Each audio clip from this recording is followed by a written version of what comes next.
안녕하세요. 광우스님 질문 있어요 시간입니다. 오늘은 광우스님 질문 있어요의 마스코트 배대웅군의 아버님을 이 자리에 모셨습니다. 현재 변호사로 활동하고 계시는 배호성 수원거사님 되시겠습니다. 자, 박수. 네, 안녕하십니까 스님. 예, 안녕하세요 거사님. 네, 평소에 그 스님 법공양 많이 저희가 시청하고 있고 또 많은 불자님들이 아주 인기를 보고 있는 것 같습니다. 예. 오늘은 그 불자님들이 댓글로 그 궁금한 사항을 이렇게 남겨놓은 거를 제가 몇 가지 질문 대신에 하도록 하겠습니다. 예. 네.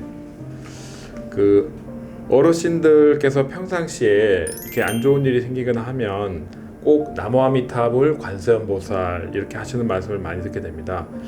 또 뭐 드라마에서도 보면 어떤 대사 스님들이 나무아미타불 관세음보살 이렇게 항상 두 분의 보살님 같이 이제 호칭을 하는데 그 이유가 특별히 있을까요? 예, 그 나무아미타불 관세음보살 같이 붙여서 네. 연불하는 경우가 있기는 있습니다. 그래서 그게 이제 여러 가지 설이 있는데요. 첫째는 관세음보살님이 이마를 가만히 보면 관세음보살님 불화, 관세음보살님의 모습을 그려놓은 불화를 보면 관세음보살 이마 위에 항상 부처님을 모시고 다닙니다. 네. 관세음보살님 이마 위에 올라와 있는 부처님이 아미타 부처님이라고 합니다. 그래서 아미타 부처님을 항상 머리에 모시고 중생을 제도하시는 보살님이 바로 관세음보살님이시다라는 이야기가 있습니다.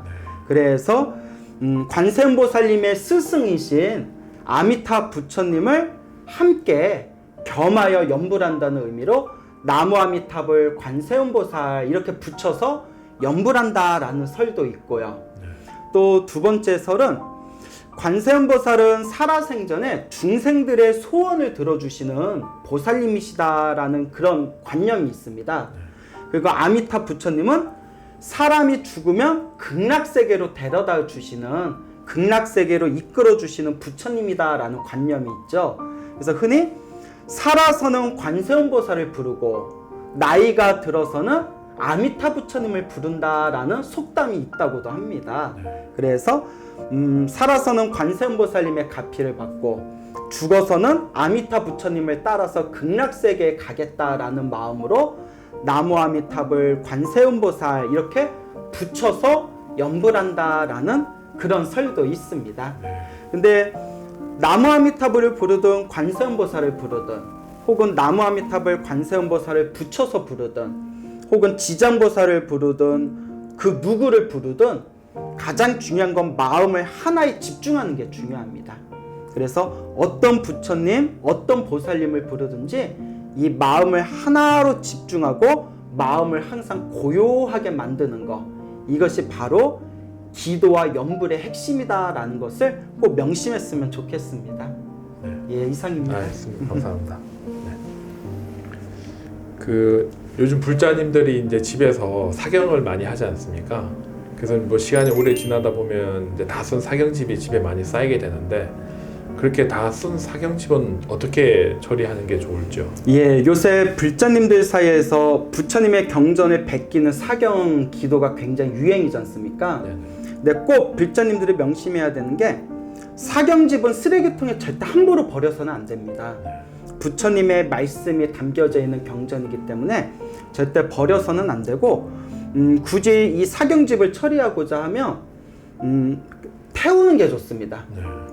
태우면서 마음속으로 부처님의 경전을 베낀 이 사경한 사경집이 모두 허공에다 제가 회양하겠습니다. 이걸 불태우면서 허공에 부처님의 가르침을 회양하겠습니다. 중생들한테 회양하겠습니다 하는 마음으로 태우면 좋은데 태울 때에도 집이나 어디 산에서 함부로 태우면 안 되겠죠. 그래서 사경집을 어디 태울 때가 마땅치 않으면 어디 큰 절에 법당 위에다 이렇게 올려놓으면 사찰에서 그걸 다 수거해가지고 백중이나 지장제일 같을 때 사찰에서 알아서 소각을 해줍니다. 그러니까 집안에 사경집 책이 많이 쌓이신 분들은 어디 산에 있는 큰 절에 가셔서 법당 위에다가 이렇게 올려놓으시면 그 사찰에 스님들께서 그걸 아마 잘 소각을 해주시고 뒷정리를 해주실 겁니다. 네, 예. 네, 알겠습니다. 네. 그리고 그 흔히들 이제 행주자와 어묵동정에 다 이렇게 뭐 수행을 해야 된다고 하는데 이제 그 집에서 마선이라를 한다고 해서 이렇게 누워서 그 불경을 본다든가 이런 게 가능할지. 그러니까 누워서 경전을 본다는 것은 네. 병이 있는 병자는 괜찮습니다. 네, 네. 병이 있는 병자는 괜찮은데 건강한 사람이 네. 게으름에 빠져서 편한 맛에 누워서 부처님 경전을 보는 거는 오히려 안 좋은 업이 생긴다는 말이 있습니다. 네. 그래서 저도 실은 잠자기 전에 이렇게 이불에 누워가지고 졸릴 때까지 누워서 부처님 경전 보는 버릇이 잠깐 있었거든요. 네. 근데 어떤 책을 봤더니 누워서 부처님 경전을 보다가 다음 생에 뱀의 몸을 받았다라는 구절을 봤습니다. 그게 내가 깜짝 놀래가지고 누워서 경전을 보겠다는 생각 자체가 너무나 나태하고 아니란 생각일 수 있지 않습니까? 네. 그래서 우리 불자님들한테 말씀드리고 싶은 게 부처님 경전은 누워서 보지 말고 또 화장실에서 보면 안 됩니다. 화장실에서 이렇게 소대변을 보면서 대변을 보면서 만화책 보듯이 부처님 경전을 봐서는 안 되고요. 그리고 부처님 경전을 볼 때는 서서 보든 앉아서 보든 최대한 이제 정중한 마음으로 공경하는 마음으로 부처님의 경전을 봐야 됩니다. 단 몸에 큰 병이 있어서 앉아서 일어나서 책을 보기가 힘드신 분들은 누워서 보는 거는 허락이 됩니다. 그건 어쩔 수 없는 상황이기 때문에. 그러니까 누워서 경전을 보시는 불자님들은 내가 편한 맛에 누워서 경전을 보는지 아니면 정말 몸이 아파서 누워서라도 경전을 보는 것인지를 잘 지혜롭게 판별하시길 바랍니다. 네, 알겠습니다. 그리고 그 요즘 법당에 보면 이제 예불 하지 않는 시간에 불자님들 중에 이렇게 이어폰을 끼고 뭘 들으면서 이게 법요집을 보시는 분들이 있는데 이런 건 어떻게 봐야 할까요? 근데 이어폰을 끼고 뭘 들으시는 거죠? 그 불경을 뭐 들을 수도 있을 만약에 불경을 듣는 거라면 아무 상관이 없습니다. 네. 어차피 법당이 기도하려고 모인 것이기 때문에 네. 예, 법당에서 조용하게 남에게 피해를 주지 않고 조용하게 불경을 들으면서 법요집을 읽으면서 기도하는 거는 아무 상관이 없습니다. 네. 법당은 기도하라고 있는 것이니까요. 네. 예. 알겠습니다. 예. 네. 그 수자령은 이제 천도제를 지내는 게 이치에 맞지 않다 뭐 이렇게들 얘기하고 하는데 그 수자령에 대해서는 이렇게 미패를 무시지 않고 그 뭐 참회기도나 이렇게 극락왕생을 발언하는 게 맞는 건죠. 근데 그 질문 중에 네. 수자령 영가는 네. 뭐 천도제를 지내는 게 맞지 않다라고 네. 누가 질문을 해오셨는데 제가 그 말이 너무 이해가 안 돼서 네. 그 어떤 분이 그렇게 얘기했는지 근거가 어디에 있는지를 잘 모르겠습니다. 네. 왜냐하면 수자령 영가도 우리는 다 천도제로 올리거든요. 네. 그 수자령이라는 그 영가는 뱃속의 태아 영가를 뜻합니다. 그러니까 유산을 했거나 낙태를 해가지고 생명이 끊긴 영가를 태아 영가를 수자령이라고 부릅니다. 네. 근데 수자령이라는 의미 자체가 일본식 용어입니다. 네. 중국하고 한국에선 쓰이지 않고 일본식 용어이기 때문에 요새 들어서는 스님들 사이에서 일본식 표현인 수자령이라는 표현을 쓰지 말고 그냥 태아 영가라고 사용하자라는 그런 의견도 지금 굉장히 많습니다. 네. 자, 어쨌거나 아직까지는 우리가 수자령이라는 표현을 많이 사용하고 있는데요. 네. 수자령도 분명히 생명이 있는 존재이기 때문에 낙태를 했건 유산을 했건 뱃속에서 생명이 끊기면 그게 영가가 되지 않습니까? 네. 그러니까 당연히 천도제를 올리는 게 좋죠. 네. 그래서 당연히 수자령 영가도 태아 영가도 천도제를 올리는 게 맞고, 그리고 우리가 백중 같을 때 그 백중 기도를 올릴 때에도 그때 수자령 영가들을 다 위패를 올리거든요. 네. 그래서 지금 질문하신 분이 수자령 영가 천도제를 올리면 안 된다고 들었는데 라는 표현이 제가 지금 이해가 잘 안 됩니다. 네. 근거가 어디에 있는지 잘 모르겠네요. 네. 그래서 태아 속의 영가건 아니면 나이가 들어서 죽은 영가가 어차피 죽으면 똑같은 영가입니다. 네. 그래서 갈 곳 없는 영가를 좋은 곳에 천도 올리는 천도제는 분명히 공덕이 있다라고 말씀을 드리고 싶고요. 다만 이제 위패 얘기가 나왔는데 요거 우리 불자님들 꼭 이해하셨으면 좋겠습니다. 위패는 천도제하고 관계가 없습니다. 왜냐하면 위패라는 것 자체가 중국의 유교 문화거든요. 네. 근데 불교가 중국에서 생겼을까요? 인도에서 생겼을까요? 네, 인도에서. 그렇죠. 네. 그럼 인도 불교에는 천도제를 올릴 때 위패가 있을까요? 없을까요? 당연히 없겠죠. 네.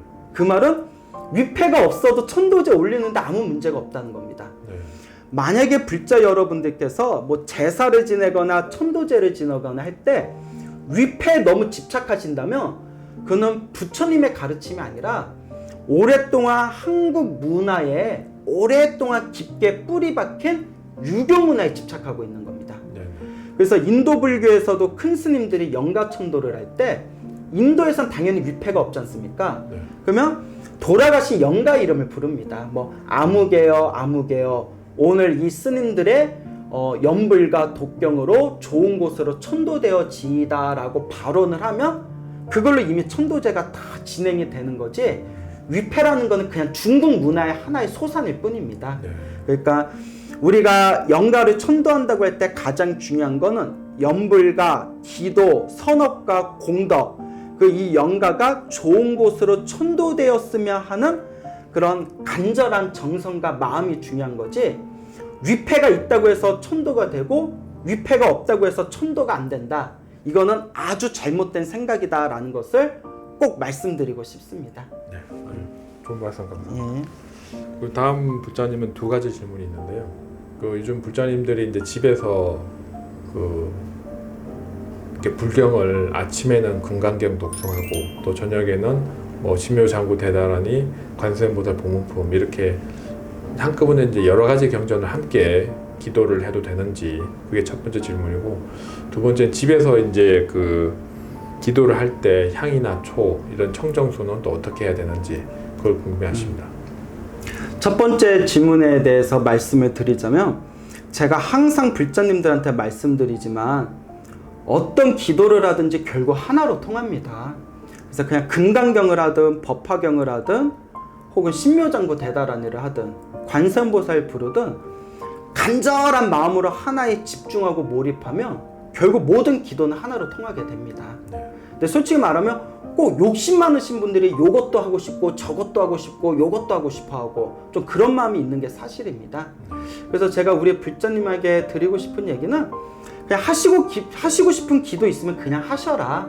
뭐 아침에 하든 저녁에 하든 그냥 무슨 기도를 하든 상관이 없습니다. 다만 꼭 당부드리고 싶은 게 있다면 무슨 기도를 하든 아침에 하든 저녁에 하든 마음을 하나로 집중하는 거 그게 진짜 기도의 핵심이다라는 것 그거 하나를 제대로 이해해 주셨으면 좋겠습니다. 네. 그리고 두 번째 질문에 집에서 뭐 향, 초, 뭐 물을 올리는 거에 대해서 물어보셨는데요. 실제로 티베트 불교에서는 집집마다 불단이 있다고 합니다. 가정마다. 그래서 티베트에서는 집에서 불단을 모실 때도 물 석잔을 올린답니다. 물 석잔을 올리는 게 부처님 앞에 물 석잔을 올리는 게 불, 법, 승, 삼보를 뜻하기도 하고요.